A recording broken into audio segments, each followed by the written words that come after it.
Welcome and thank you for joining this great panel that is going to be discussing child welfare and education over the life cycle. Today we have 5 great panelists and each of them will be speaking for 15 minutes and after that we will have 20 minutes for Q&A. You are all welcome to post your questions in the Q&A box during the presentations.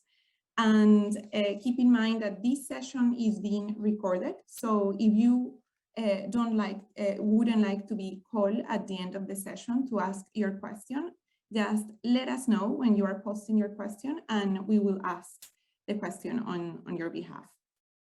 So today as I was saying, we have 5 great panelists and they are going to discuss their research on 3 important topics. Topics related to the long-term effects of educational policies, also the topic of early childhood development when implemented at a scale, and also research on the heterogeneity and educational preferences among policymakers. And having said that, I would like to introduce Lee Crawfurd, that is going to be talking to us today about heterogeneity in policy preferences among policymakers. So Lee, the floor is yours. Thanks very much, Gabriela. I will just share my slides.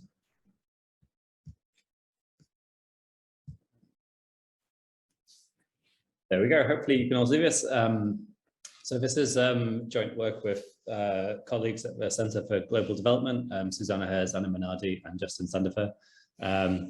And yeah, we set out to understand the policy preferences of policymakers in a sample of low and middle income countries.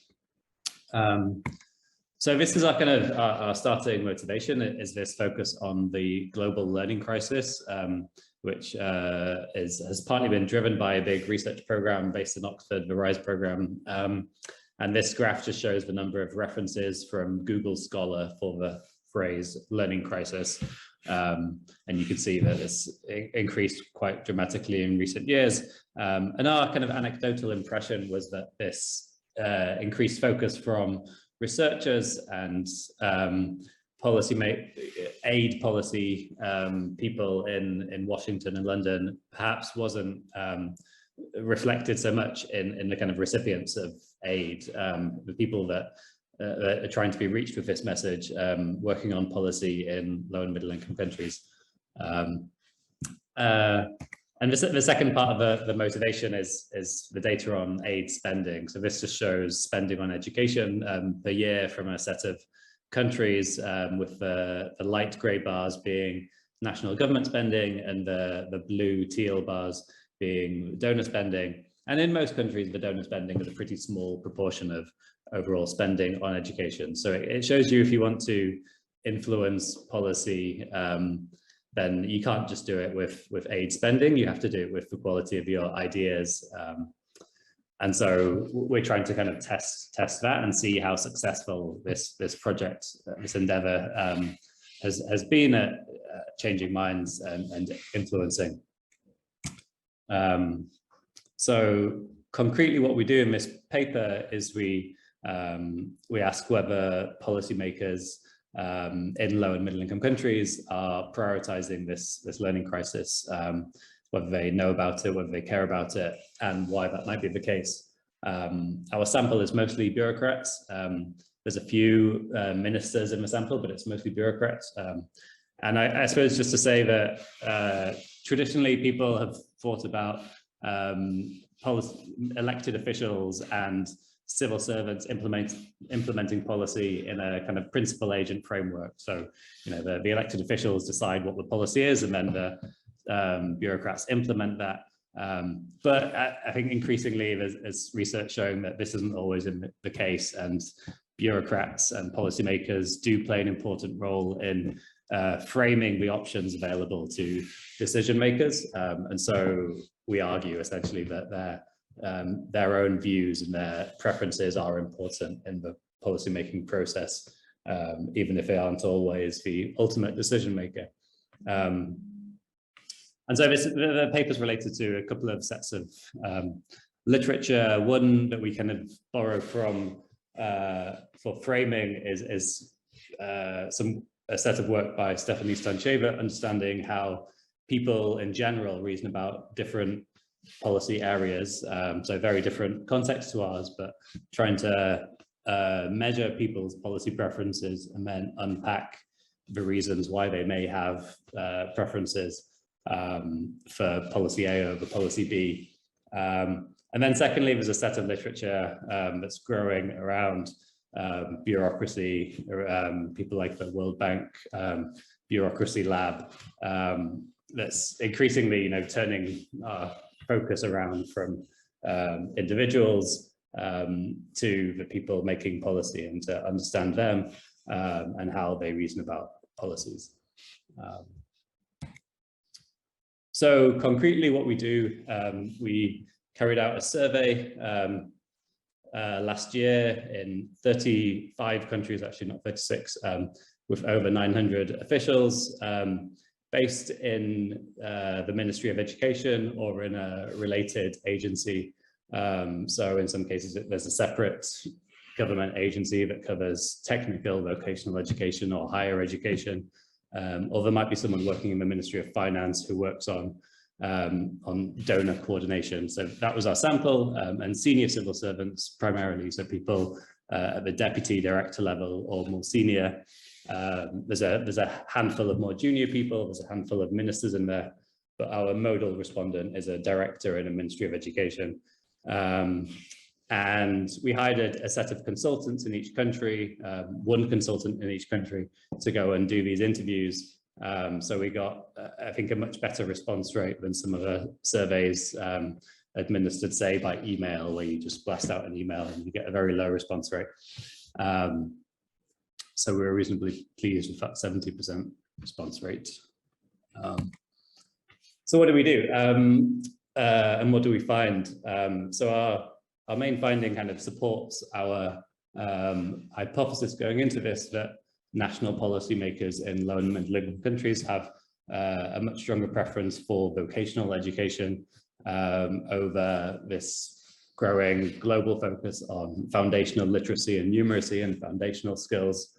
And, this is perhaps somewhat unsurprising, but we can we're able to show that this is the case and quantify exactly how much they prefer vocational education over other outcomes. And then we start to try and unpack the reasons for this preference. So into these broad categories. So firstly, why might you have a preference for vocational education over foundational skills? Well, you may have different objectives about education. You may care more about education's role in socialization or in selecting high capability individuals for certain roles over its function in kind of building broad-based human capital. So that could be one reason. The second is that you may have different beliefs about reality. So you may underestimate the scale of the human capital, the learning problem. And then the third is that you may have the same beliefs about reality. You may have a common understanding of what the problems are, but you may have different beliefs about different interventions to try and change that. So I will run through each of these.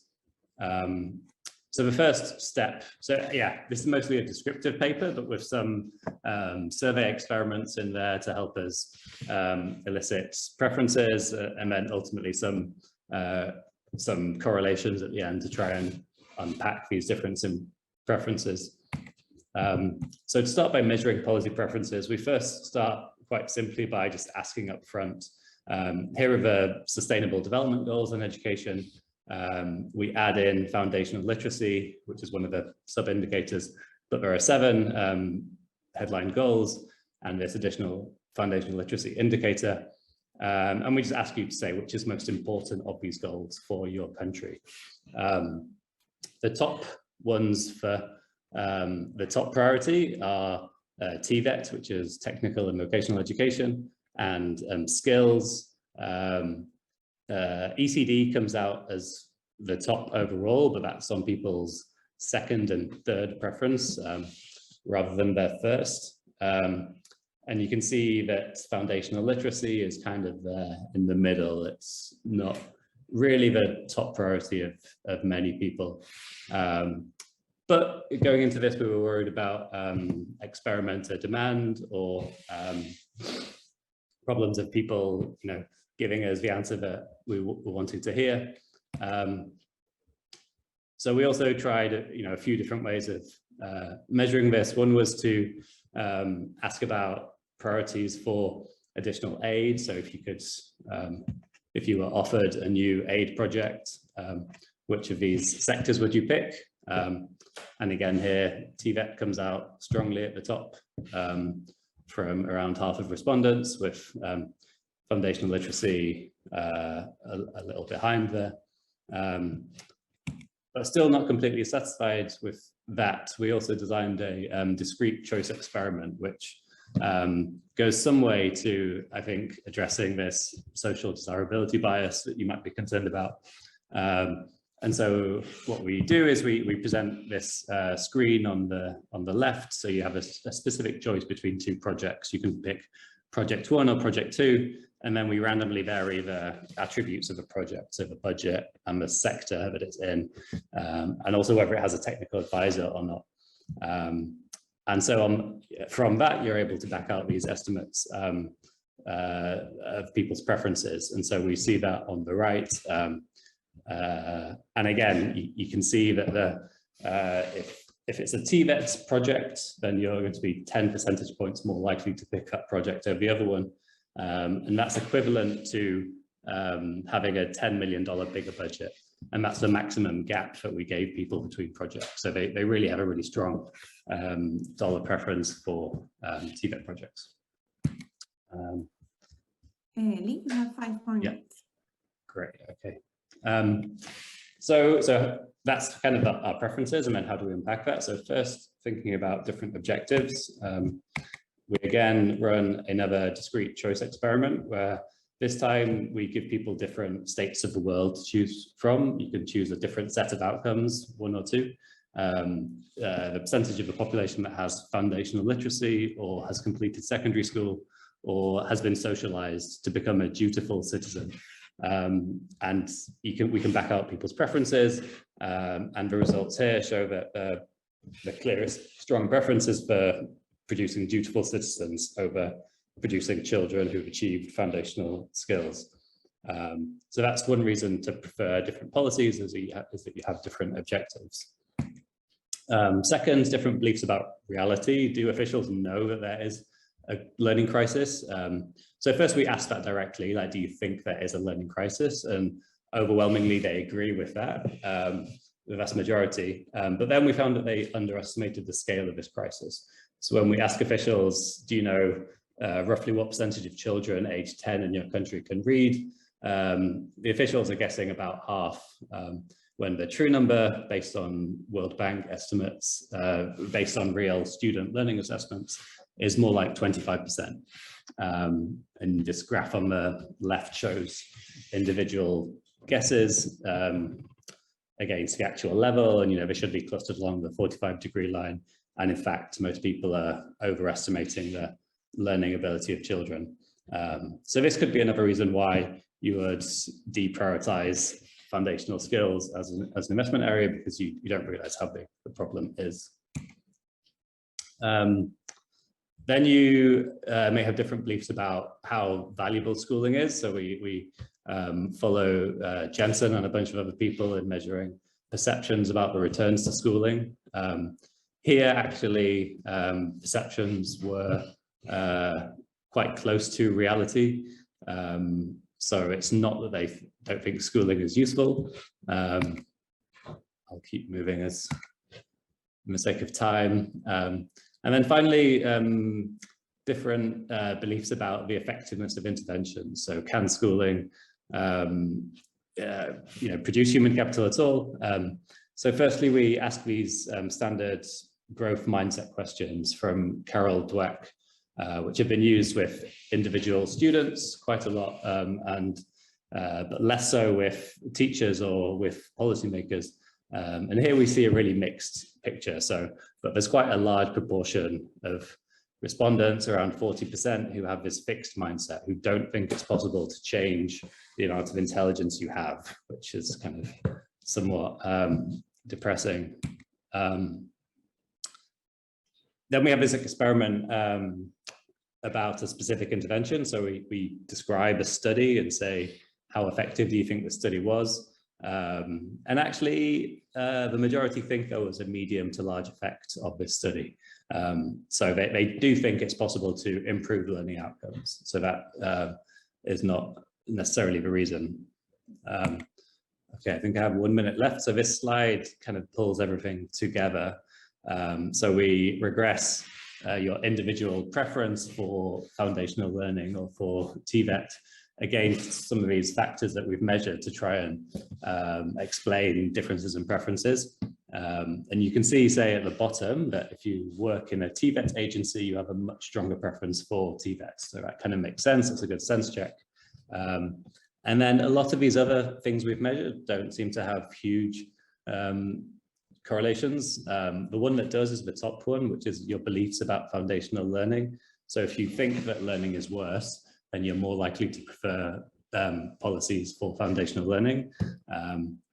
And also gender. So if you're female, you're more likely to prefer foundational learning. And if you're male, you're more likely to prefer vocational education, which is kind of interesting. But yeah, the one kind of factor that we tried to measure, it really sticks out there, is your beliefs about foundational learning. So I suppose to sum up, there's a couple of different takeaways that you could take from that. I mean, one is that you need to redouble your efforts to disseminate learning assessments and to ensure that policymakers understand the actual learning levels. And the second kind of opposite takeaway is that perhaps we need to do more to help policymakers understand how to achieve their goals, which may be slightly different. And so how do we do vocational education better? Thanks very much.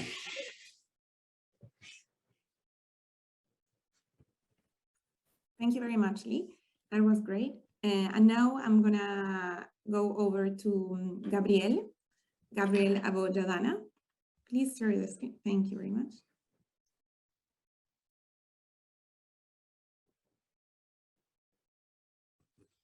Is my slide visible? It is. Okay, thank you very much. Okay, so for the issue, generally there is consensus that developing countries experience low health outcomes. When we look at the macroeconomic data, we can see that within the UNDP Health Index, the countries that tend to have higher incomes also have higher health indices.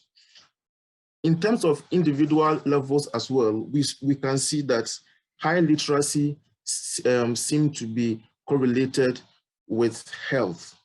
The dominant explanation within the literature, as far as this particular correlation is concerned, is that education has a way of enhancing earning capacity of individuals, which would make quality healthcare more affordable and accessible. However, we did not yet have a firm answer as to whether or not the relationship is causal. In the last 10 years, several studies have tried to establish whether or not the relationship between these two is causal. Now, there is theory that goes back 50 years that has made the case for causality. But in terms of empirical studies to establish that there's a causal link between education and health, the research is largely inconclusive. Now, why should we be interested in having another study on the topic? First of all, within developing countries, like we have seen, these countries have low health outcomes on average. And they also tend to have low levels of educational attainment. What this means is that in the context of developing countries, this conversation is more likely to be important. However, a lot of the studies that we have, in fact, almost exclusively, the studies have focused on developing countries, specifically the UK, US, Ireland. And some studies have done a combined study of OECD countries. In developing country context, a few studies, in fact, we cannot count any study on Africa that has looked at health apart from those on child health and fertility. And in fact, the title of this session confirms that child health has dominated the literature as far as the impact of education is concerned, and also maternal health. But when it comes to what the effect of one's own education is on one's own health in adulthood, there is very limited understanding of what this might be in the case of Africa.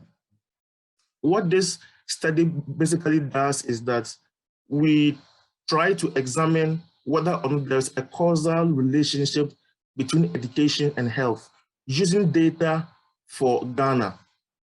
Now, I try to use what I call credible estimation techniques to be able to arrive at causality. I stress credible because the major obstacle for previous authors to establish causality has been method, right? Trying to isolate several factors that would make a causal explanation convincing has been difficult. But what I do in this study is that I try to use regression discontinuity, and I exploit what we can term a natural experiment to be able to establish a causal link. I also look at an early childhood educational reform that was introduced in the year 1996 called the FCUBE.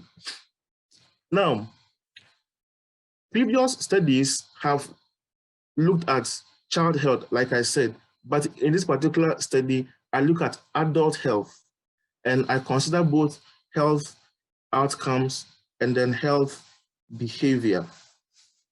What are the key findings, the take home? So first of all, I established that the implementation of the FCUBE, which was a school fees waiver, led to significant improvement in enrollment in school, and also it led to higher attainment overall. And in terms of the impact of education on health, I find that education generally improves health.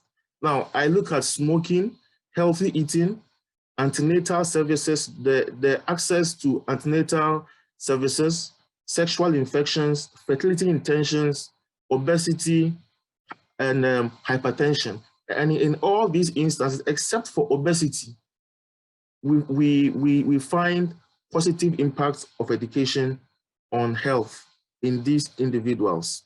Now, in terms of contribution, the study provides what I believe is the first empirical evidence for Africa of own health, own schooling on own health, besides fertility and sexual infections.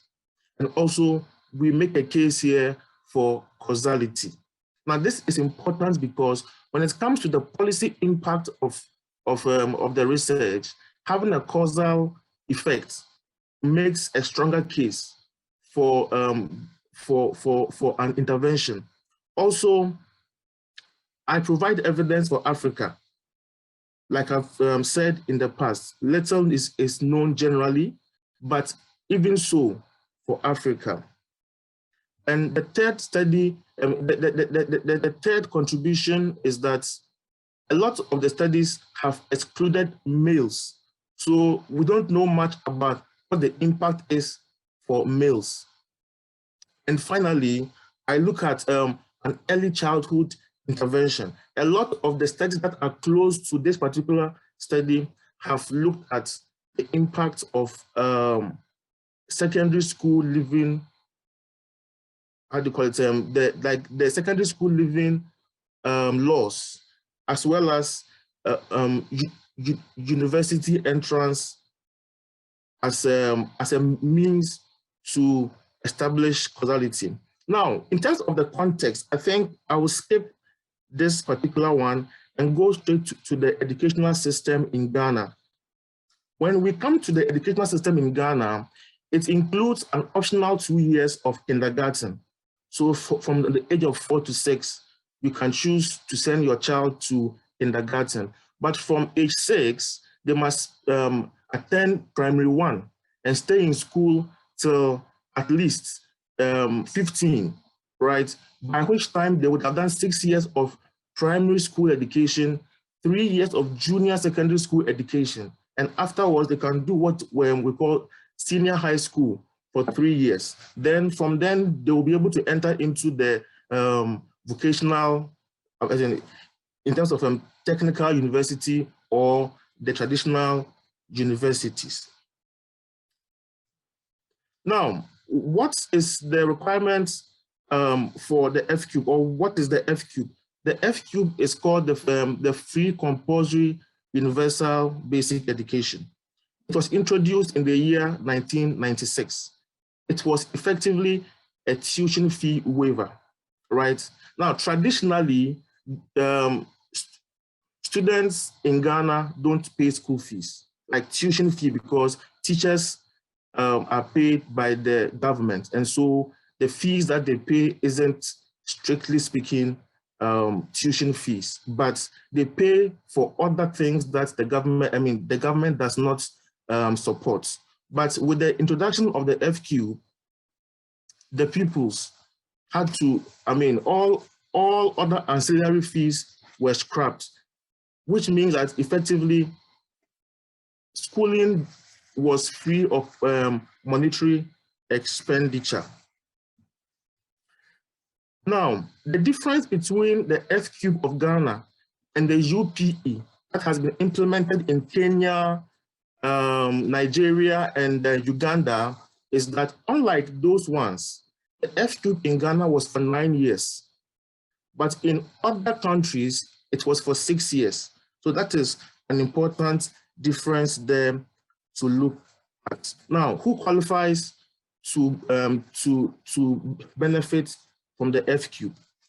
Children that were born in the year 1989, from September onwards, would have turned 6 years by August of 1996. And so these students were the first cohort.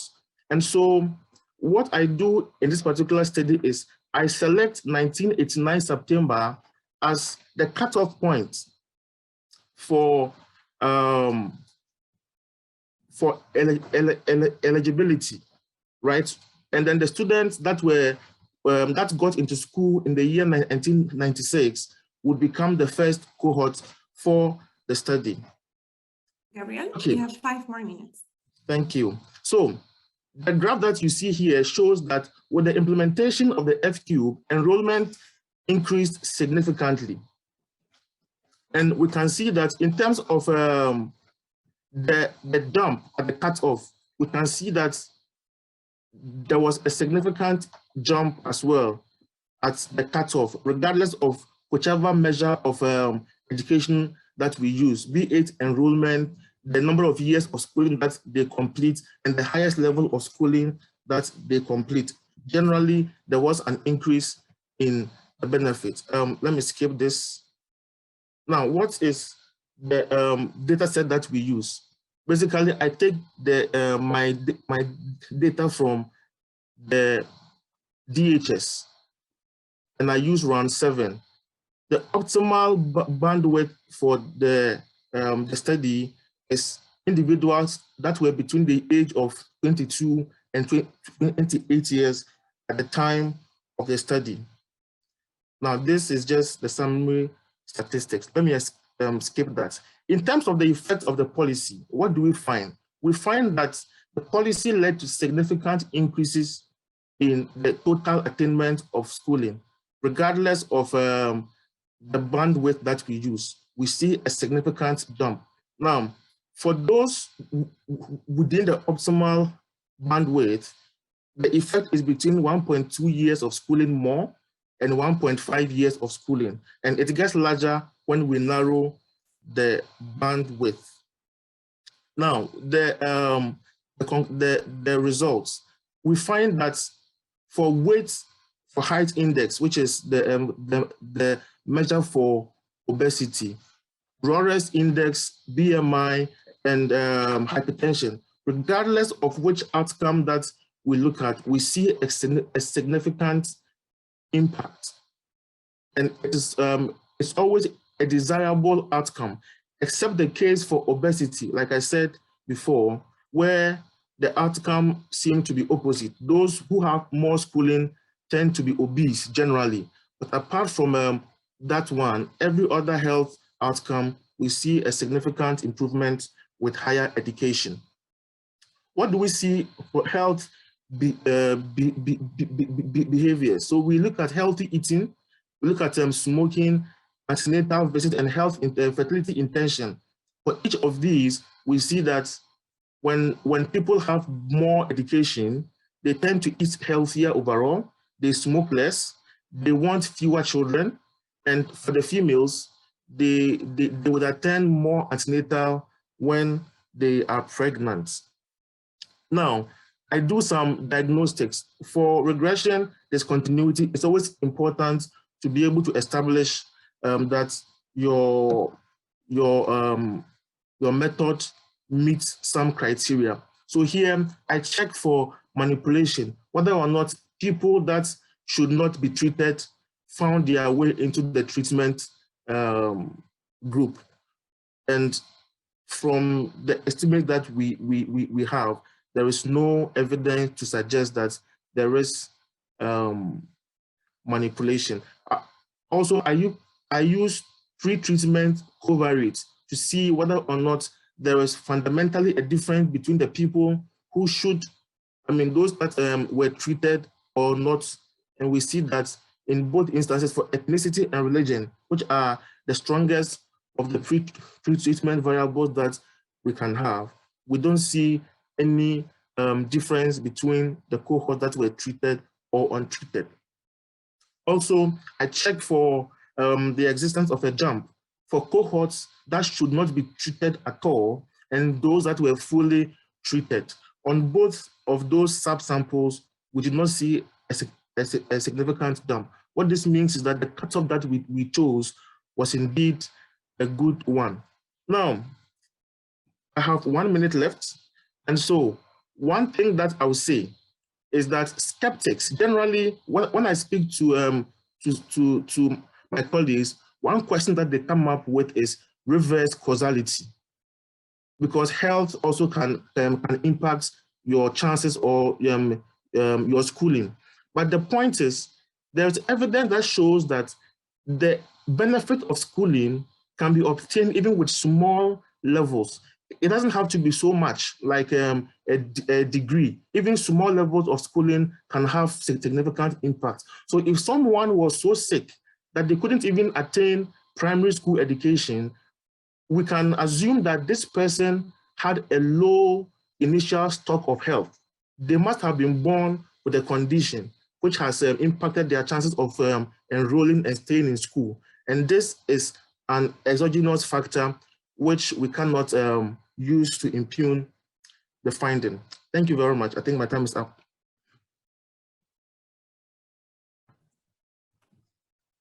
Thank you, Gabriel. And now I would like also to give a gentle reminder to our attendees that you are welcome to leave your questions in the Q&A box, and we will get to your questions at the end of the session. And now I'm happy to introduce Ramaele Moshoeshoe, that is going to also be discussing the long-term effects, but in this case is from a free primary education policy. The floor is yours.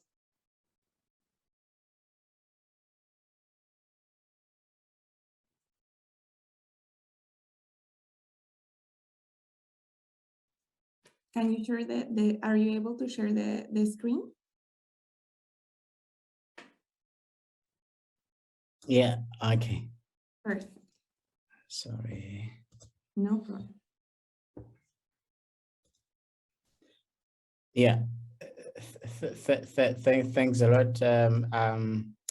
My presentation is on the long-term effects of education, free primary education in Lesotho, and in the interest of time, I'll try to, is it moving? Okay.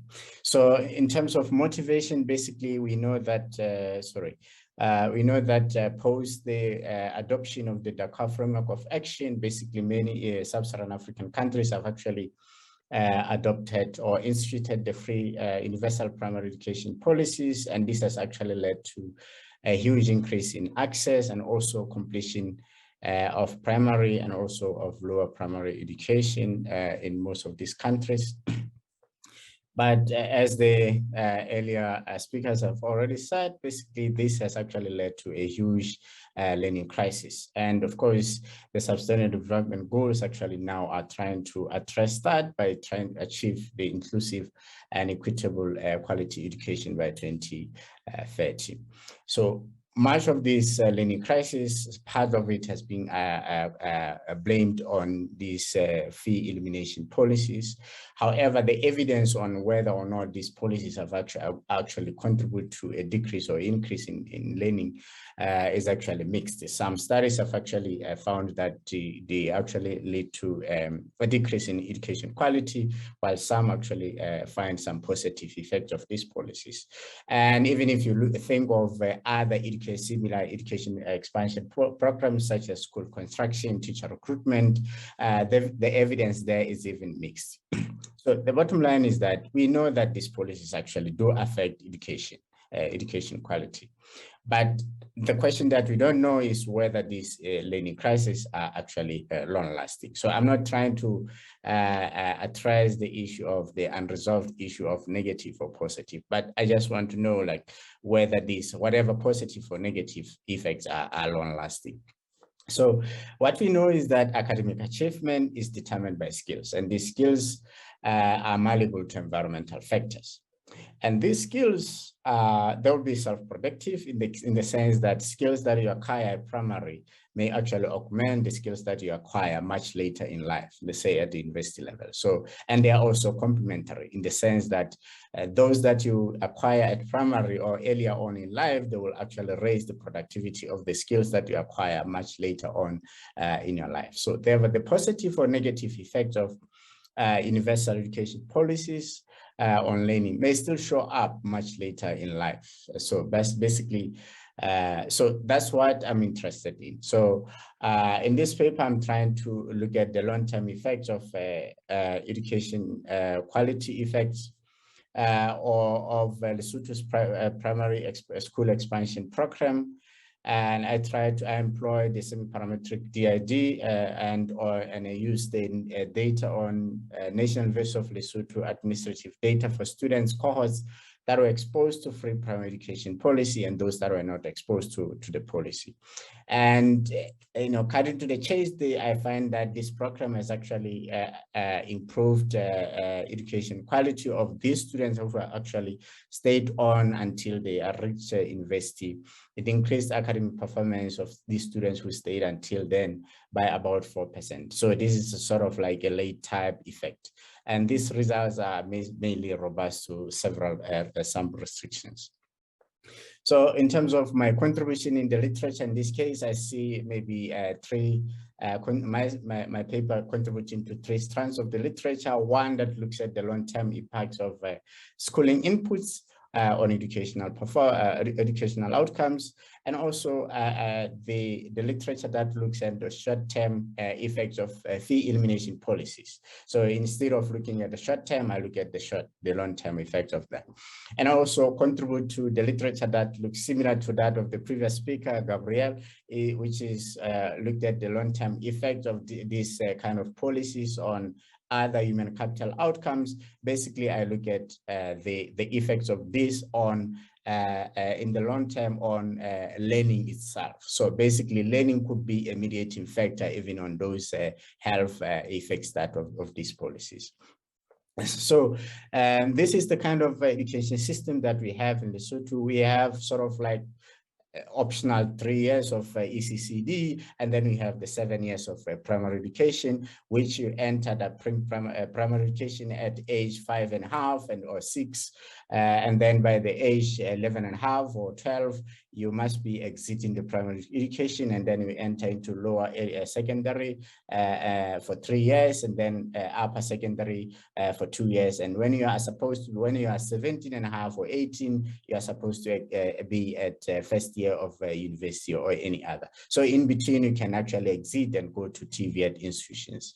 So in terms of the government ownership, the other structure of the education system in Lesotho is that government actually controls about 99% of primary schools in Lesotho.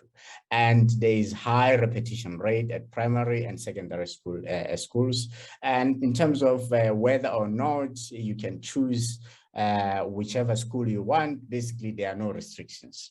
So in terms of the higher education sector, we have about 14 higher education institutions, and currently we have about 3 universities, and we only have 1 premier university, which is the National University of Lesotho, and the other 2 universities are private universities.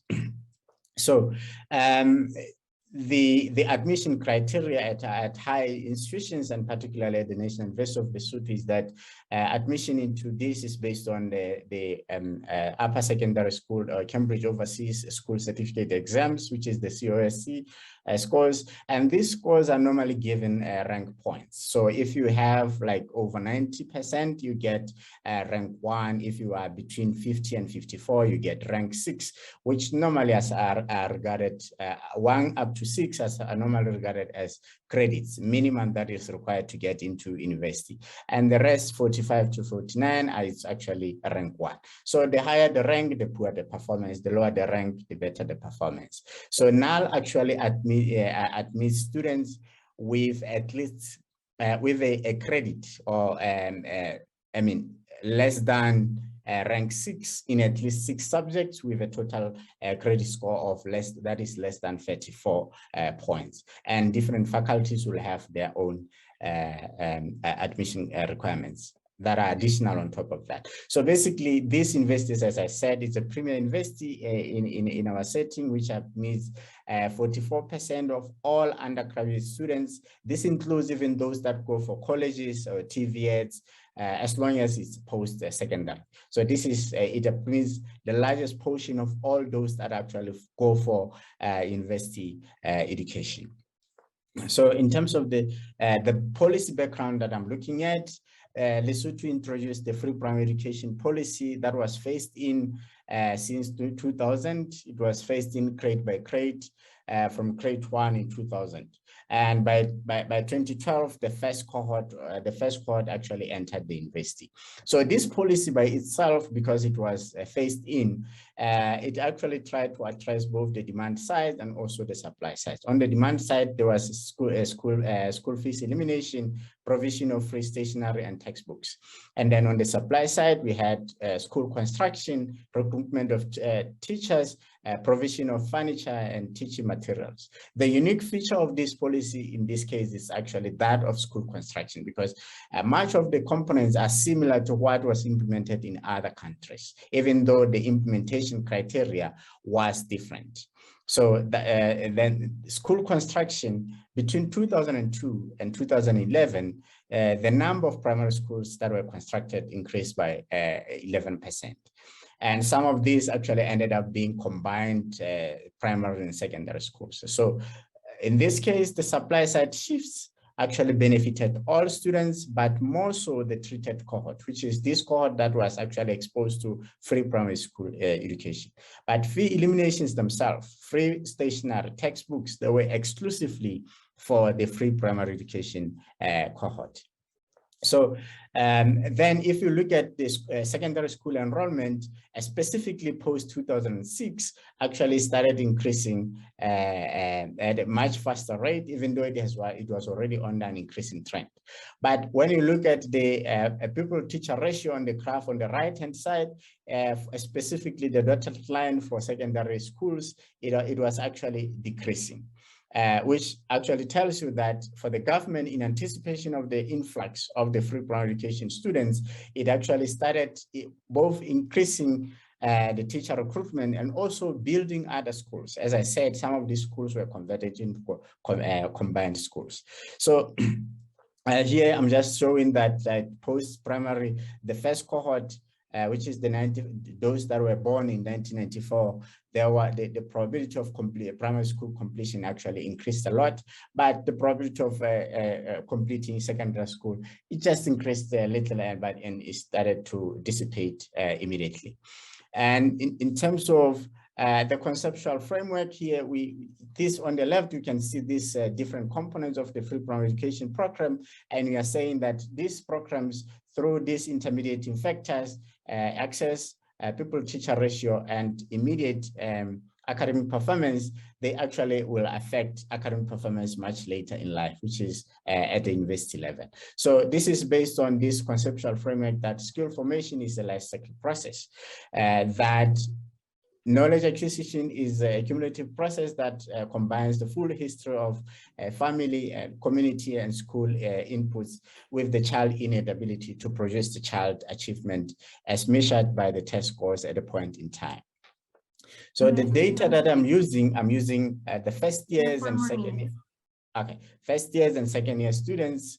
And then the outcome, I'm using what we call the overall weighted mean. And as a cumulative past academic performance, I'm using admission point system score, which is the high school score that I'll be using to control everything. So this is just the summary statistics. So here, in terms of the age, there was a slight decrease in the age, so which means post-free primary education, the cohort was slightly younger compared to the others. So I use the second years are my control group, while the first years are my treatment group. So I have observed these two groups before 2012 and after 2012.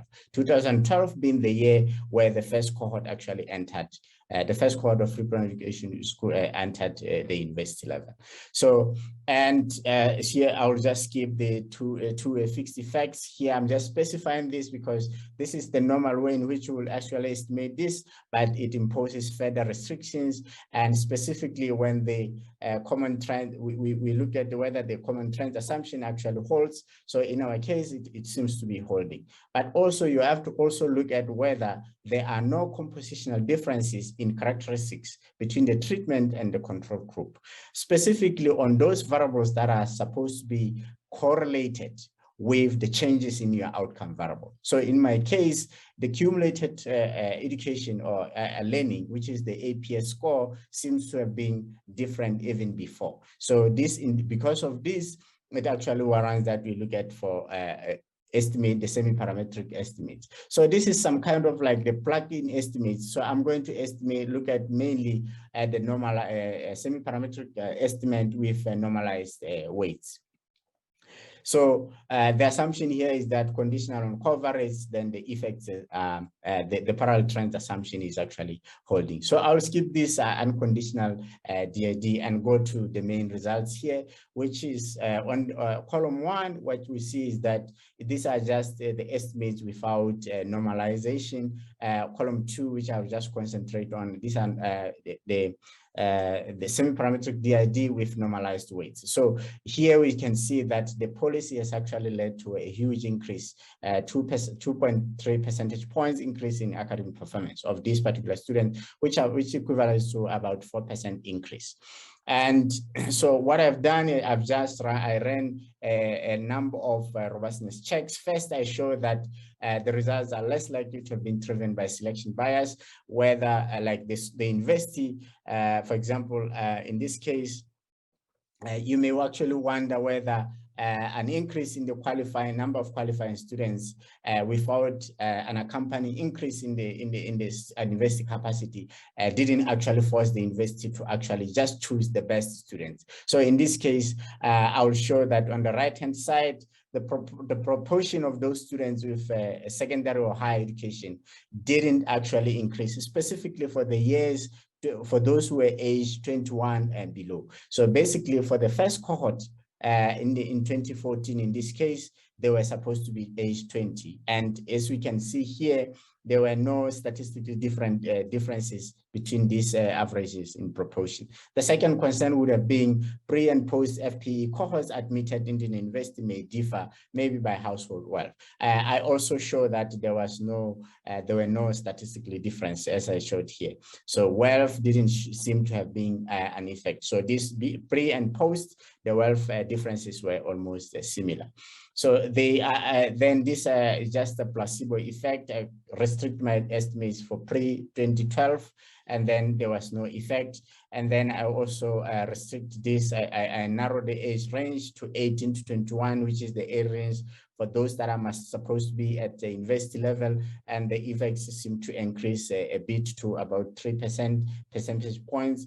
And then I also ran the double robust DID estimates, and I do the main results, the placebo, which in fact, this is much more robust in the sense it's even negative, but insignificant. And I narrow the age range, and then we found the pre-entry PASP exams. So these are my main results, and they are still consistent with everything. So in short, this is just in this paper, I examined the long-term effect of Lesotho's free primary education program, and I find that this program has actually increased academic performance of this group of students by about at least 4%. And the mechanism that I think I'm working here is that it's not just about the fee elimination, but these additional program components working individually and or in complementarity must have actually contributed. And I argue that maybe copying the Lesotho's implementation strategy might be the way to go. Thank you very much. Thank you. Thank you. I would like to encourage the participants also to leave your questions in the Q&A box. And now we will have Farah Said explaining to us and discussing her work on the long-term effects of schooling among girls in Pakistan.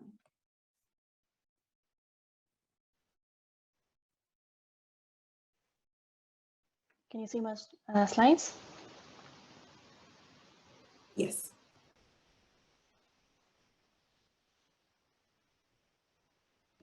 Can you see? Okay, all right. You can see them. Maybe you can put it in the full screen. Perfect. All right, thank you. That's great. So thanks to everyone who's in the audience today as well. I'm going to be presenting this joint work with Tarina Musaddiq at the University of Michigan on long-run effects of secondary schooling for girls in Pakistan, and I'm looking forward to your discussion and questions later. So let me start by giving a brief motivation of the study. So as you know, I'm very pleased to be going after Ramaele and Gabriel, who kind of set the scene for why long-term effects might be important. So, you know, improvements in health and education are generally accepted as public policy goals, but especially in developing world, women's schooling gets special focus because the idea is that it not only leads to private returns, but can also lead to social returns. For instance, there's ample evidence on the correlation between higher education for women and lower fertility of women, and in general, just education and better health and human capital of their children. There is a small but growing literature that's kind of investigating the causal returns to girls' education in developing countries. So here I list a few that are looking at this question using primary and secondary schooling in Ghana, Indonesia, Zimbabwe. But the impact that is longer run is still, you know, the evidence on that is a bit rare. But this is a relevant question nowadays because primary enrollment rates have increased globally, but there are growing concerns of higher cost and minimal learning in the secondary schooling aspects. And so policymakers are now thinking whether or not, how much of the expense needs to go towards secondary schooling, and longer term impacts, not just on the immediate impacts on the women, but longer term on the intergenerational impacts become important to understand in this context. So that's what we try to do in this study. We exploit variation of secondary schooling stipends in one province of Pakistan, and we measure the impact of that secondary schooling stipend program on completion rates, on early marriages and childbirth, on maternal healthcare utilization, and eventually on the health of their children.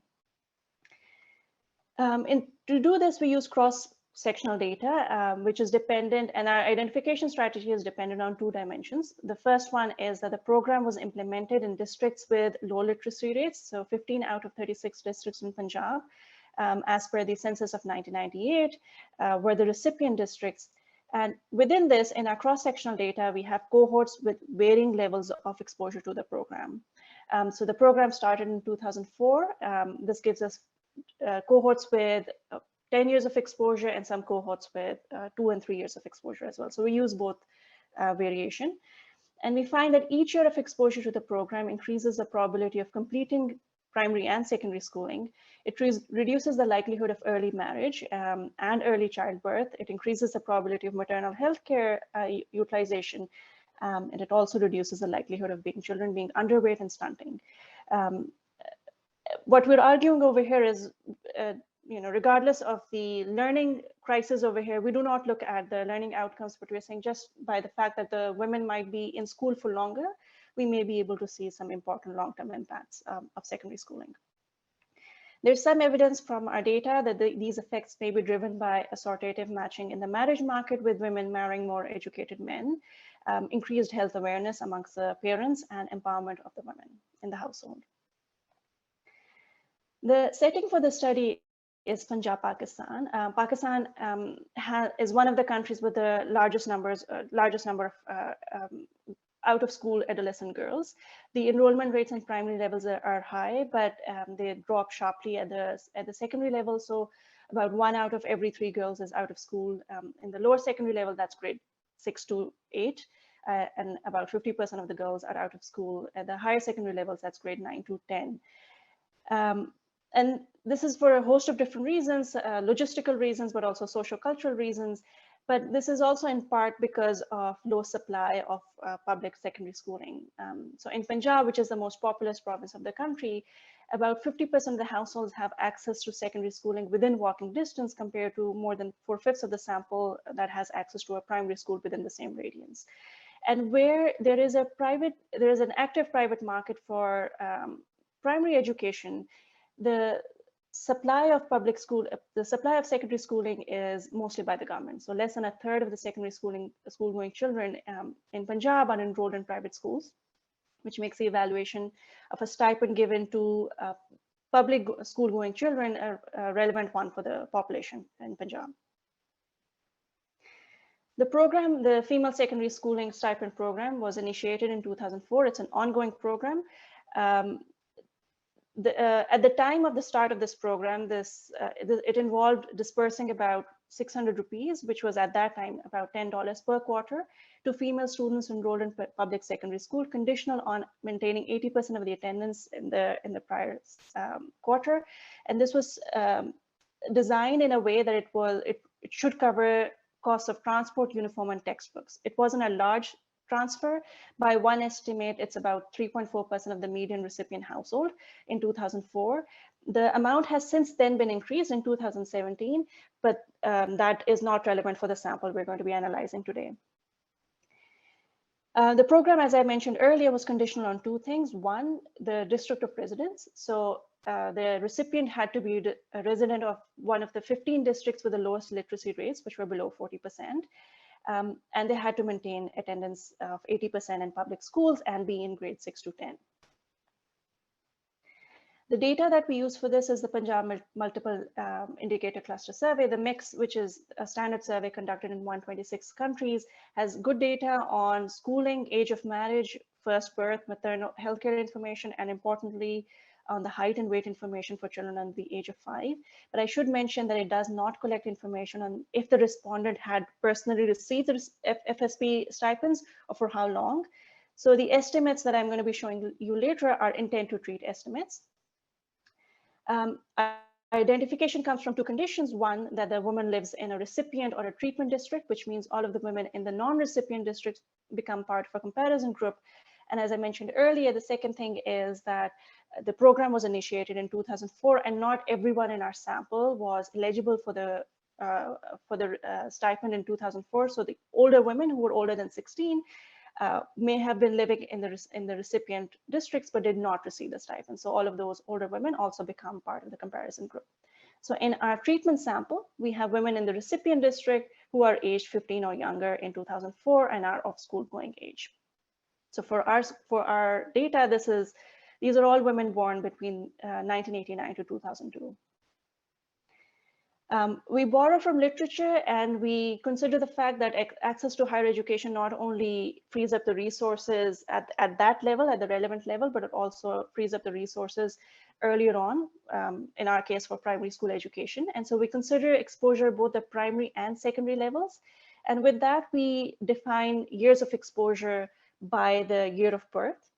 So women who were born in 1988 and earlier were already too old in 2004 when the stipend came in. They would have graduated grade 10, and so they were not eligible for the stipend. They have 0 years of exposure. On the other hand, younger women born between 1998 to 2002 arguably have exposure to the program for the full 10 years of school that they may be going to. So they have their full years of exposure here.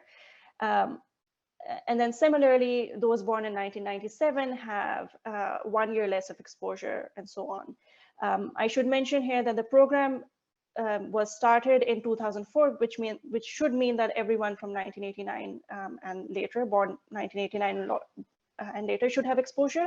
But the program was only given to grade 6 and 8 women for the first 2 years. So the lighter gray boxes are the women who should have received the stipend but did not because of implementation issues. So the 1991 cohort is technically the first cohort that has exposure to the FSSP. So we'll use this as the first year of exposure.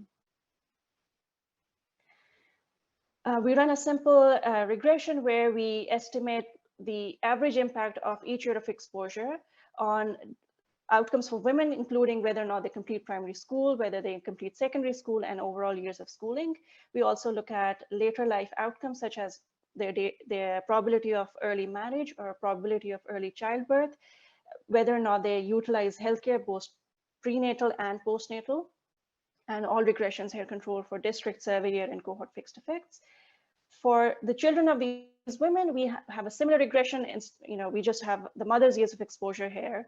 And then we look at the impact of the program on different outcomes for children, which include height for age, weight for age, their probability of being stunted, of being underweight, and whether or not the mother reports that a child of hers has died in the past few years.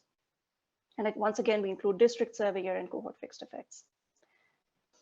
Now recall, the cohort born in 1991 is the first cohort that has exposure to the FSP, which means cohorts born before them have no exposure and should not have any difference in their educational outcomes. And this is indeed what we see. So here we plot the difference between the treated and the comparison group in primary completion rates. We see no consistent or significant difference for the cohorts born before 1991, and we start to see positive difference after 1991, similarly for the secondary year for education. On average, we find that each year of exposure increases the 4 more minutes. Okay. So on average, we find that each year of exposure increases the probability of completing primary education by 1 percentage points.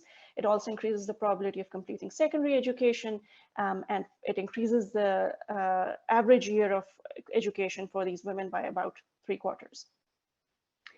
We find that it delays marriage, reduces the likelihood of marriage before 16, of early childbirth, that is birth before 17, and increases the likelihood of using prenatal maternal health care. And then eventually it also leads to the children of these women being healthier in the sense that they have higher weight for age and height for age scores. They're less likely to be underweight, stunted, and their child mortality also decreases for the sample. So we do a host of robustness checks, which I'll skip in the interest of time. I should also mention that we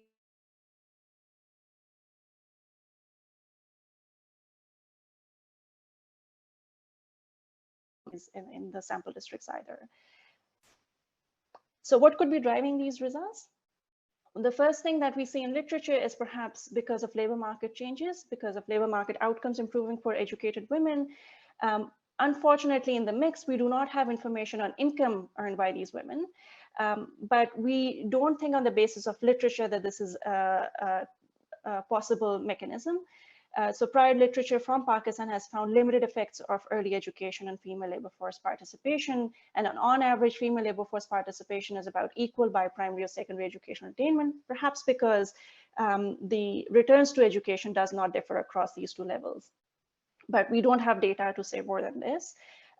What we do have data on is whether there has been some assortative matching, and if that is leading to greater allocation of household resources because women are marrying, more educated women are marrying more educated men, or perhaps these more educated women are more knowledgeable or are willing to receive more information about health practices, or if they have empowered attitudes with about the decision making that they can actually enforce in the household.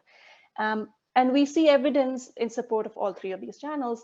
The first thing we see is that, yes, treated women are more likely to be marrying men who have completed secondary education as well.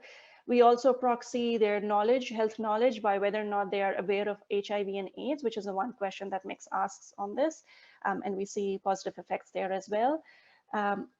We also see some impacts on the empowerment index, which the Mix has, which is just basically whether or not they think a husband is justified in beating his wife if there are certain things that she should not be doing, for instance, neglecting child, if she goes out without informing him, argues with him, refuses sex, burns food, etc. And we find that she does not think that this is justified.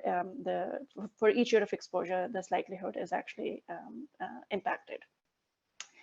So to conclude, we find robust short and long-term effects of a CCT secondary schooling program, increased both primary and secondary school completion rates for girls, it delayed marriage and childbirth, improved maternal healthcare utilization, and improved child health.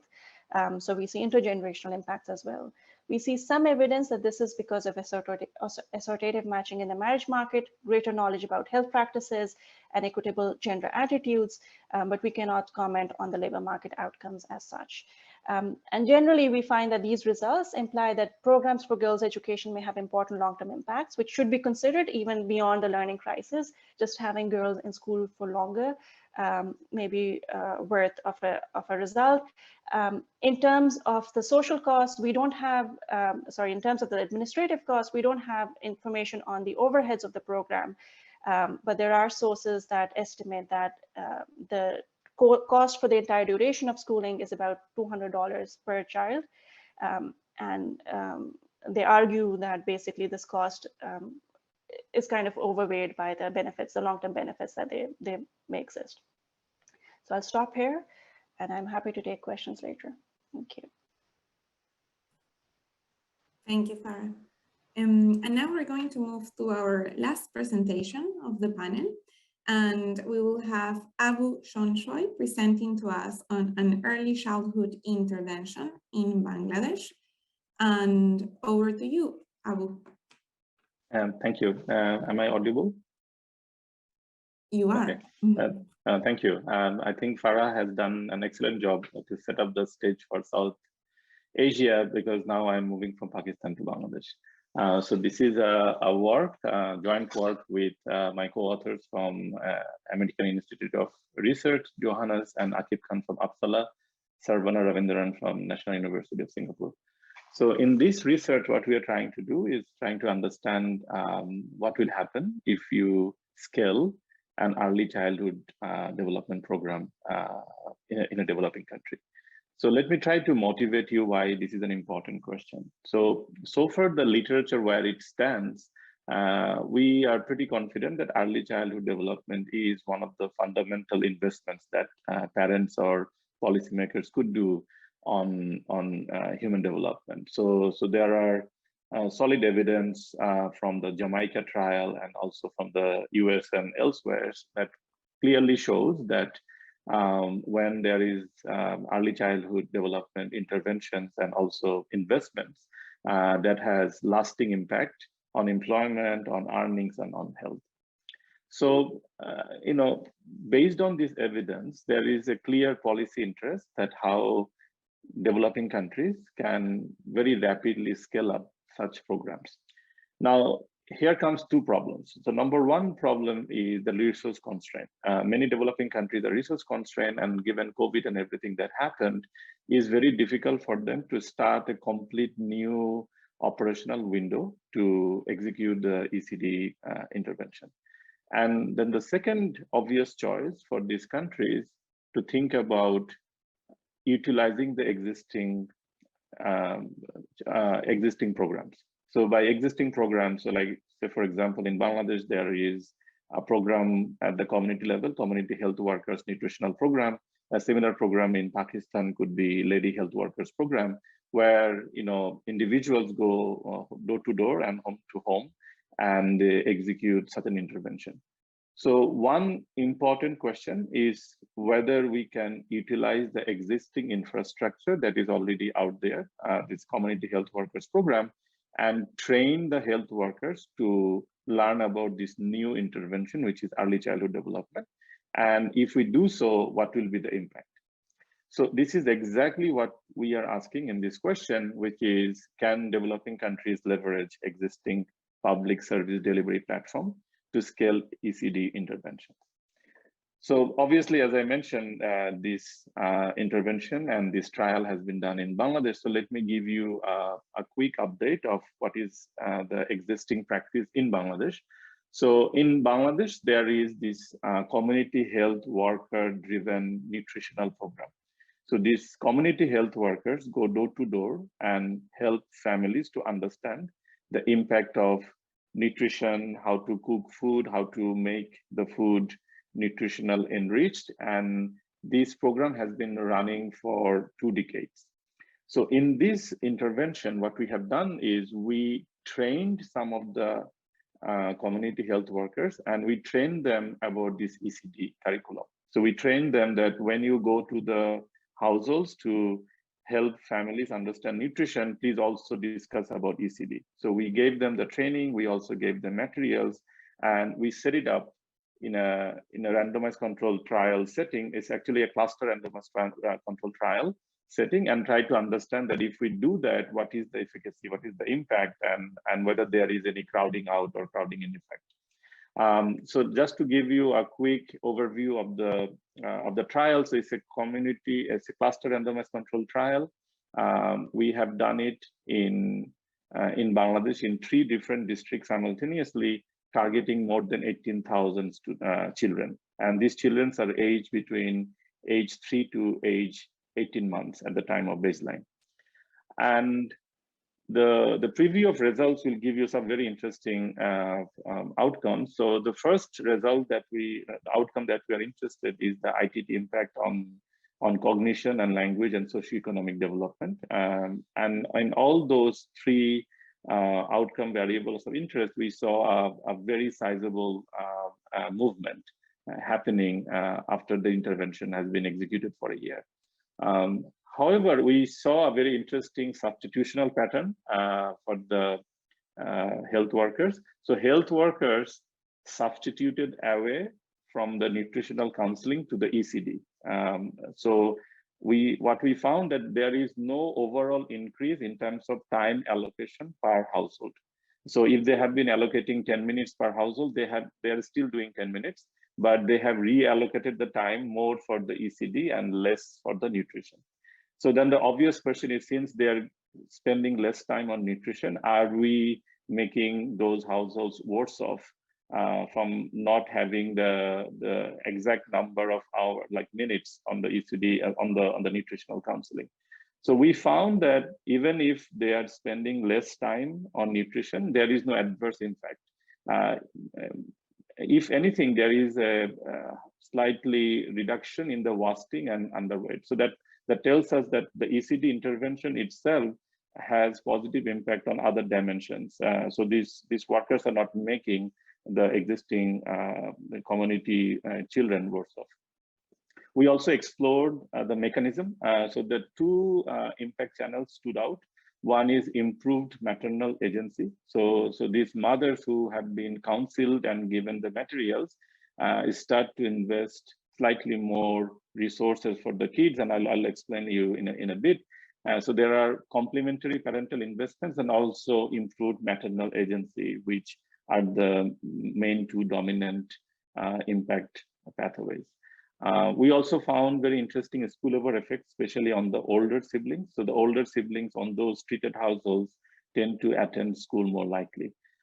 We also have done a very thorough cost effectiveness calculation. And as you can imagine, given this program has been scaled using the existing infrastructure program, so we actually didn't offer any extra compensation. So these workers have been doing exactly on the same pay scale, on the same compensation package. The only investment that we have done is one-time investment on creating the books and materials and one-time investment on training. So as a result, the cost and cost to effective ratio looks extraordinarily high, off the roof, with the internal rate of return of 19.6%. So let me go deeper into to this paper. So I will not spend much time on the literature. So globally there are impact evaluation on ECD. There are some papers on Bangladesh. What we are contributing in this paper is at-scale intervention, and which has two very important dimensions. One dimension is in this project, we executed the program simultaneously in 3 different areas of country. So it has that external validity angle, that it is not only a particular area where we are doing it, we are executing in the 3 different areas of the country at the same time. The second important factor is use of existing infrastructure and use of existing public service delivery channel to use the ECD delivery.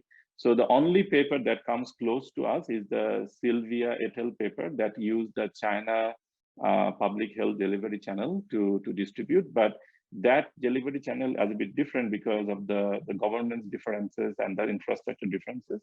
So we think that our program really tells the efficacy channel for a resource constrained country. So in terms of material, so we, in the intervention areas, there are 2 interventions. One is training the workers. So the workers got 1 week of training, how to do the counseling, how to talk about it.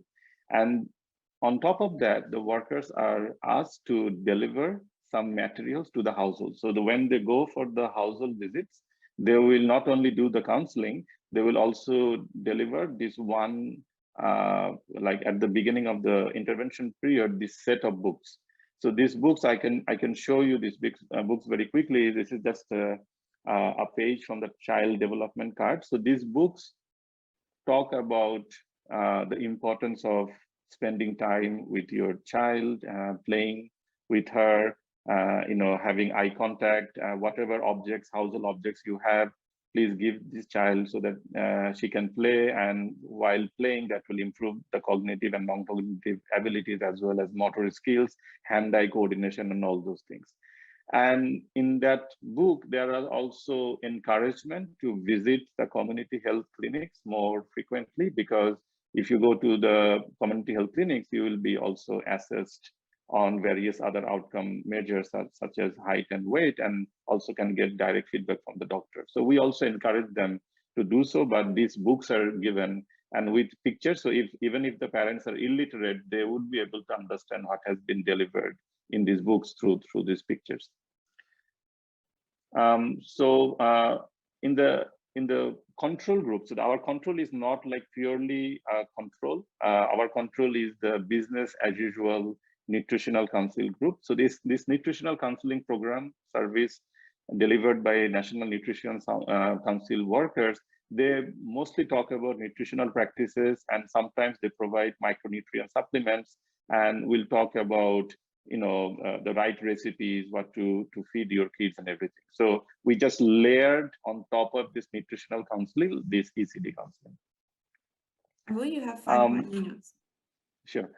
Just quickly, we targeted, as I mentioned, more than 18,000 kids in 3 different districts of the country, children aged 3 to 18 months at the baseline.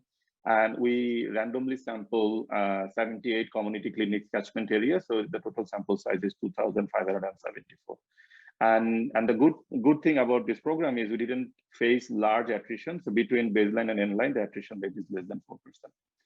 So let me quickly go to the main outcome result of interest. So the first set of results are about this reallocation of time provided by the service providers. And as I mentioned, that you will see that in terms of numbers of minutes spent on different activities, the ECD workers, the nutritional workers spend 3 additional minutes on ECD discussion, but the total number of minutes spent on per household did not increase statistically significantly. And this 3-minute extra improvement in the counseling reduced discussions on nutrition, child health, family planning, and EPI related activities. So that's the first impact channel, that is this substitution away from the nutritional discussion. The second important issue for any at-scale intervention is the compliance. That we can design many things, but at the end of the day, it has to be delivered from the public health workers and from the community health clinic. So as we feared, we saw there's 2 issues happening. One is non-perfect compliance. So not every household could show materials at the end of the end line. So at the end line, we asked the household, can you show all the books that is supposed to deliver to you? So only 50% households could show the materials. So in a way, we achieved like about over half of the households in treatment areas receive most of the materials. And the materials received could happen, it could be that they lost the materials, they destroyed it, and they never received the material. So there are various different reasons, but at least 50% households could show the materials at the end line. Also, we saw that 2.6% households could show the material even in the control group. So the control group should not receive the materials, but it's at the at-scale program, these kind of issues would happen, and that's why we estimated the ITD effect. So now the main primary outcome of interest, which is the cognition and language, and the second one is OAK, socioeconomic skill. So from the cognition and language, you will see that almost for all the indicators that are important for the ECD or early childhood stimulation, we saw a significant impact on cognition, on language, on communication, and overall Bail index. On the socioeconomic indices, there are impact on approach, emotion, and activity. Not much on the cooperation and vocalization, but overall the OAK index improved. Anthropometrics, as I mentioned, weight for height increased, the probability of wasting went down, weight for height also increased, and overall the anthropometric index increased. So the spillover effect, I will not, since I do not have much time, I will not go into the spillover effect. I'll just talk about the mechanism. So we try to explore the mechanism. So there are 3 broad mechanisms that we thought would be interested. One is maternal agency. One is the ECD knowledge and practices. And the third one is the overall take-up of the national stimulation program. So the main mechanism came from maternal agencies. We found that mothers are spending more resources for these kids, and they are contributing to this ECD curriculum by having more material. So we have seen that mothers on those treated households, they have more playing activities than we originally gave, and they have more resources available to them. So it looks like that the main impact pathway is from the maternal agency and complementary investment on ECD related activities. Also, the NNS, the overall NNS program take-up improved in our treatment group. So I'll not go into the heterogeneity analysis. It will just take a lot of time. So let me quickly do the conclusion. So this paper really tried to understand that how we can effectively scale an ECD program when the settings are resource constrained. And we use an existing public service delivery program to layer the ECD delivery system. And what we found that even in these settings, we can have very large positive impact on cognition, language, socioeconomic development, and nutrition. We also estimated some interesting inter-household spillover effects, and we found that it has an important mechanism through maternal agency. So the cost effectiveness is really, really high, and it tells us that many countries like Bangladesh could think very, very positively about scaling the ECD program using existing public service delivery platform. So with that, I'll finish. Thank you. Thank you very much for all the 5 great presentations of today.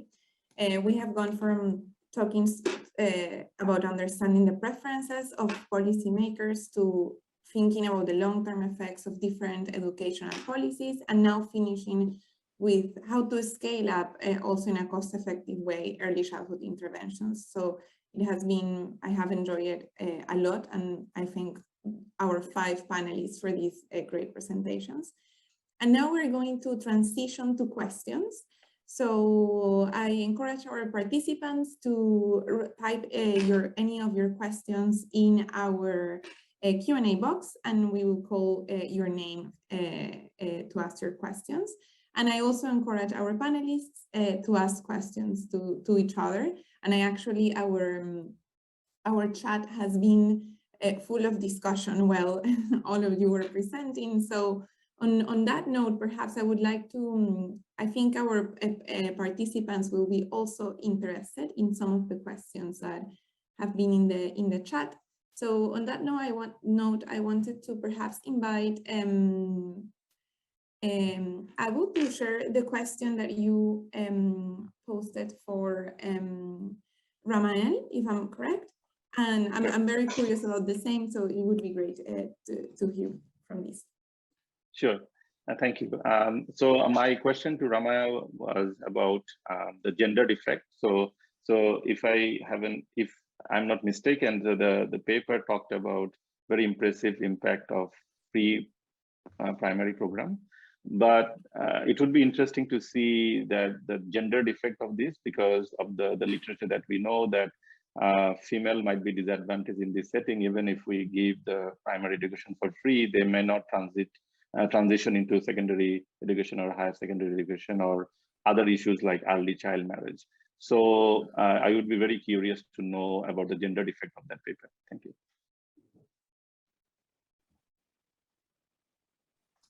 Yeah, sure. Thanks, Abu. Basically, in Lesotho, the problem is in reverse. Actually, we have a problem of a lack of boys schooling and than girls schooling. So in the earlier paper that we actually wrote with my co-authors, we looked at the educational outcomes, the effect on school enrollment, school progression. Basically, this program has actually benefited boys than girls. But in terms of the educational outcomes, I mean, like education quality or educational performance, as we measure it in this state, there is nothing that is visible. Basically, even at the university level, we still have larger numbers of girls than boys that are enrolling.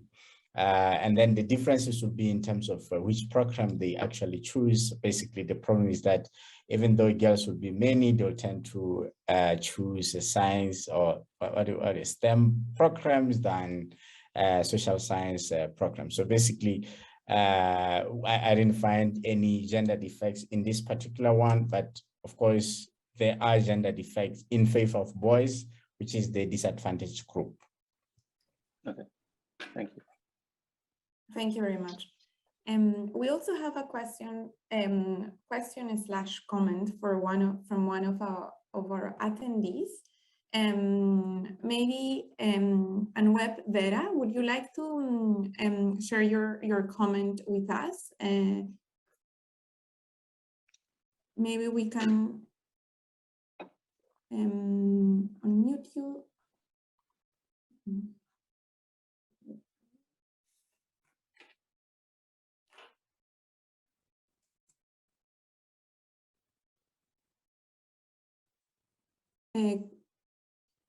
Can you hear me? And Vera?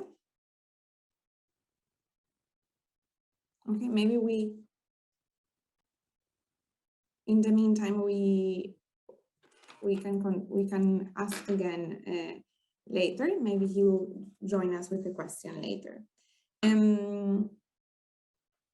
Abu, you want to go ahead? I wanted to ask a question to Farah, if possible. Mm-hmm. Of course. My question is, this is a fascinating paper on long-term effect of conditional cash transfer program for female education. I was curious to understand that when this conditional cash transfer program has been executed, how much of like monitoring has been executed? So like, is it really based on attendance record, or whether there is a lot of cost in terms of monitoring the attendance and monitoring the continuation of education, or it was just given lump sum payment at the beginning of the year as long as the girls are enrolled in the school? So in a way, I wanted to know, is it like really strictly enforced conditionality, or it is just loosely enforced conditionality, given there is a huge literature talking about conditional versus unconditional delivery of cash transfers? Thank you. Thank you, Abu. That's a relevant question. I would say it's somewhat in the middle. So the monitoring that took place was essentially the reporting by teachers every quarter saying this is the attendance rate, and that's about it. So every quarter they would accumulate the attendance, and then they would send that to the relevant authorities, and they would send this initially via mail to the guardian, and then later on through APMs. But that's about it. Okay. May I ask one more question related to that? Say a girl got married, she will be excluded from the program as long as... That's an interesting point. I think you're referring to the Bangladeshi counter. Yeah. There you have to remain unmarried, but here it was just attendance and nothing else. Okay. But even though you found impact on reduction of marriage, right? Yes, yes. Although we can only see the probability of early marriage, but yes, we find those impacts, yes. Very, very interesting. Thank you. Thank you. I think, Ramaele, you had a question for Lee. Would you like to go ahead? Yeah, I just wanted to make a follow-up in terms of like that conditionality. The first one, the geographic conditionality, whether the, like how strict it was enforced in terms of the movement between regions, like girls maybe from regions that were doing well, actually moving into these regions to take advantage of this particular program. Whether that has been looked at in terms of, can you actually try, I mean, from any data, try to see if there has been any kind of movement in terms of maybe looking at the changes in the proportion of school-age girls between regions, maybe seeing whether there has been an increase in this particular region, pre versus post, something like that. Yeah.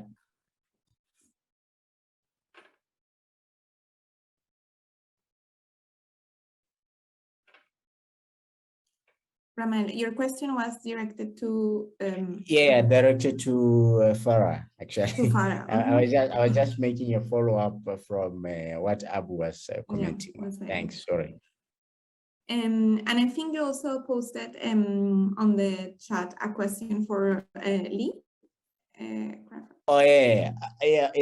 For Lee, one is it's a comment, like for me, like, don't you think that one of the possible explanations for these policymakers maybe preferring TVET, maybe it's because of the high youth unemployment rate that is existing in these developing countries, and because this problem is actually more visible and more politically costly, then they tend to think of an immediate way of actually addressing it, unlike to invest more resources on something that, well, it's not so politically costly. The problems of poor foundational skills will be seen much later on in life, like the way the politicians actually try to maximize votes. That's my question.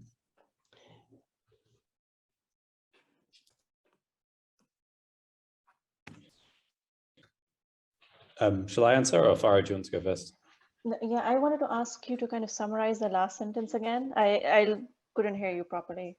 Just the last bit of your question, please, if you could repeat.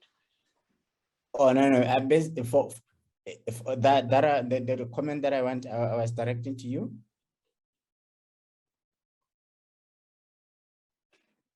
Farah?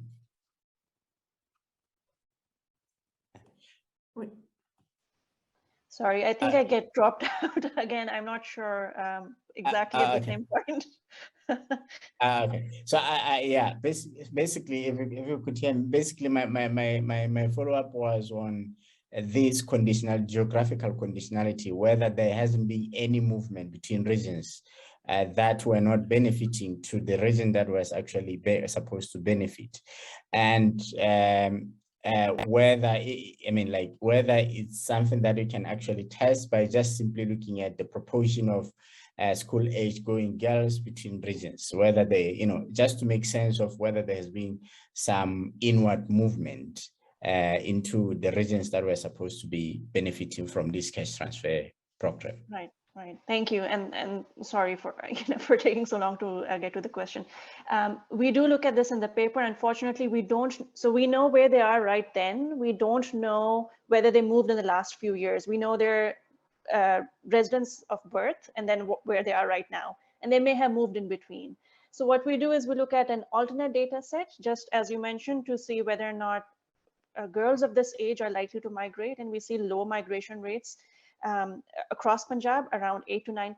And in the paper, we show some simulations to show whether or not the results change, and we see results don't change much. We don't lose any of the significance, and neither, the signs remain the same. So we don't have exact data on this, but our tests don't really, they kind of assure us that this might not be a concern.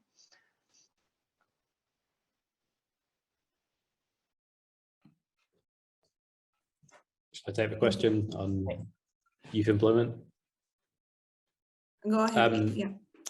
Yeah, so absolutely, that was our that's my impression as well, is that you have lots of unemployed youth who are very visible and salient, and so that's why policymakers may want to focus on vocational education.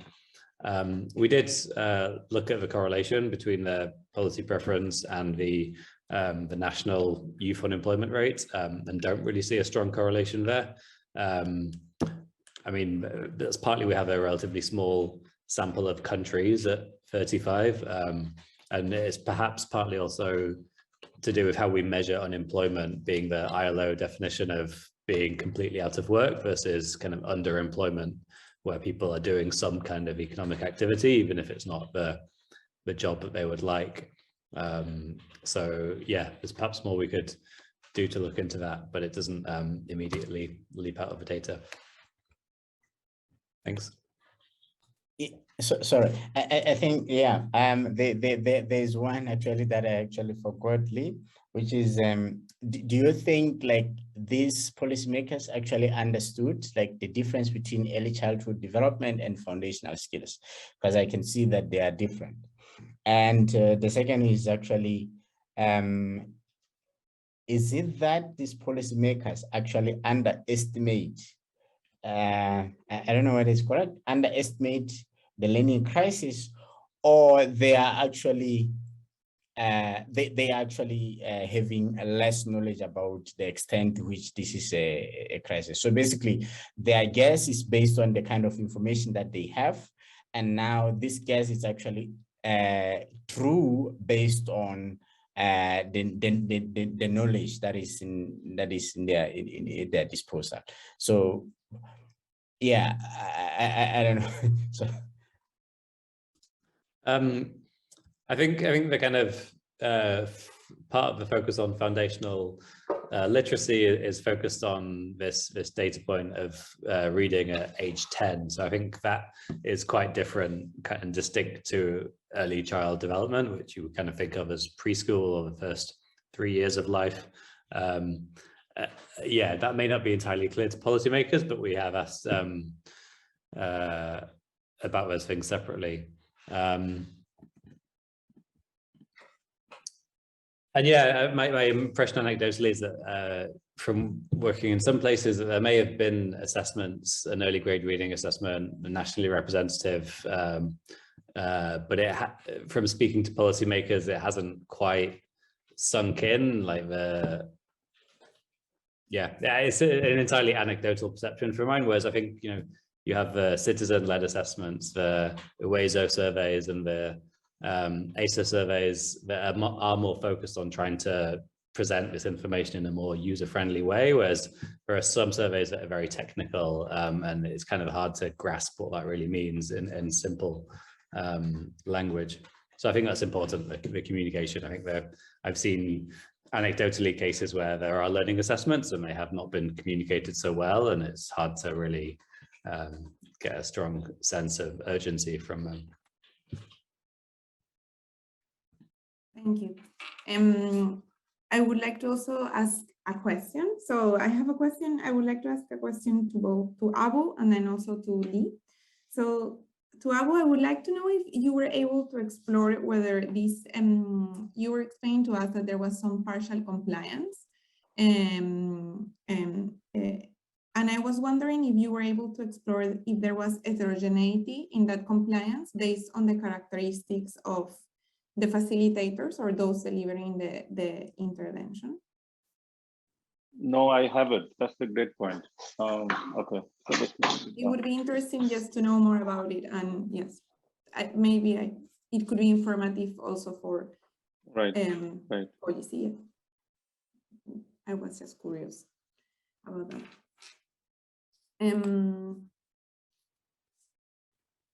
Thank you. Thank you. And to Lee, my question was more related to, I understand that the majority of the sample, it's composed of the survey was responded by the directors of ministries of education.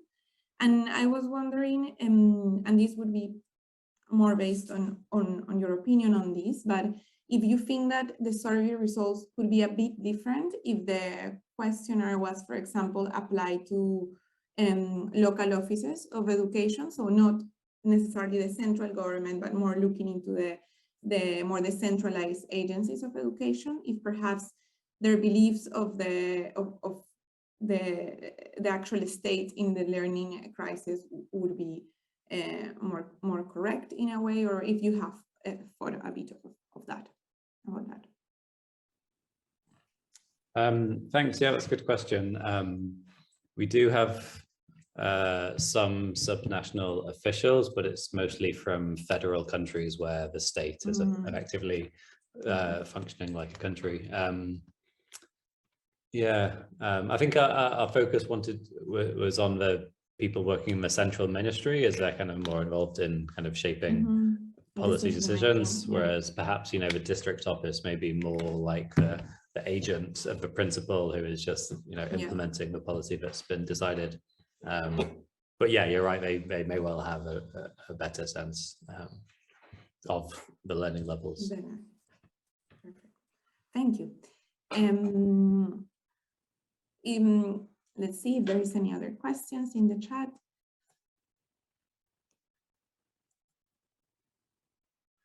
Yeah.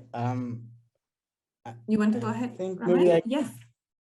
Yeah, maybe just for the sake of those who didn't see my comment, basically, I think Gabriel was much more at pains maybe to try to explain the weird body mass index positive relationship with schooling. So I shared the paper with him, like in the chat, like there is a paper that says, like, in most of these countries, it seems like, especially in African countries, that those in Southern Africa, there is what is called the body of weight of success. The heavier you are, the more successful you are. So basically, it could be that people they are successful. Weight is not seen as a bad thing. So I just wanted to see it that way, as in they are more educated, they are more successful, and then hence they want to accumulate more weight. So it's not something that is seen as a bad thing. So because of that particular evidence, the more successful you are, the more heavier you are, and you effectively invest in more weight, like actively. Yeah. Thank you, Ramaele. Okay, thank you very much, Ramaele.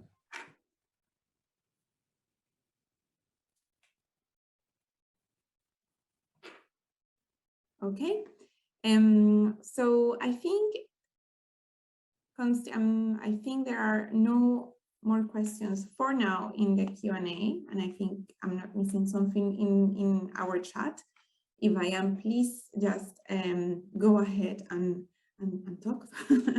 But what I was thinking perhaps now is that what we could do is I would have a general question to all of you, and after doing that, I think the session of today could be considered complete.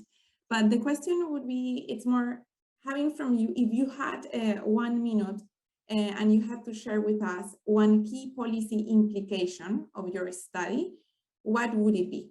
So we can perhaps start in the order in which each of you presented, and you can share with us an important policy implication of your research.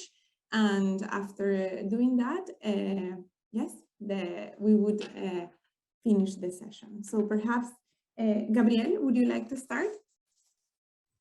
Yeah, thank you. So in terms of the policy implication, the results suggest that investment in education is actually has a positive externality on health. And so we can consider investment in education as investment in public health as well. So that's what I would say. Thank you. Let's continue with Ramaele, and we continue with the long-term effects studies. Yeah, I think the one thing that I think that my results maybe are pointing towards is most importantly that we know that these fee elimination programs will actually increase access. And in spite of the fact that they have actually been partly blamed for the learning crisis, even though this has been a problem that has been going on for some time, when you implement these programs together with some complementing programs like school construction, basically there is a possibility that we can actually limit or taper the potentially negative effects of the huge increase in schooling access that can actually be associated with the learning crisis, which potentially the more, if you don't increase the number of teachers, if you don't expand the number of schools, then you are more likely to have crowded schools, and then that will actually lead to poor learning results. So the message is that perhaps if you can actually complement those with company school construction policies, then actually we can limit that. Specifically, the slow approach to implementation. Thank you. Farah, would you like to continue next? Yes, so I think this would be that making it easier for households to keep their girls at school for longer can have important long-term implications for both their lives and the lives of their children. Thank you. Let's go next with Abu.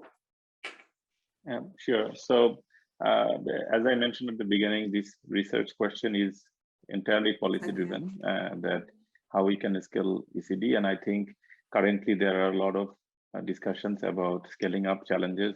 John List recently wrote a book on the voltage effect. So, scaling is a very different game than finding some impact on a very small scale sample. And so this is one of those papers that looked into a scaling effect of an early childhood development program that utilizes the existing public service delivery platform. So this is a cost-effective way of doing it and without making much of a negative effect of it. So it tells us that countries like Bangladesh, or like countries that are in the same income bracket like Bangladesh, could seriously consider executing existing public service delivery platform to develop and execute ECD at scale. Thank you. And finally, Lee.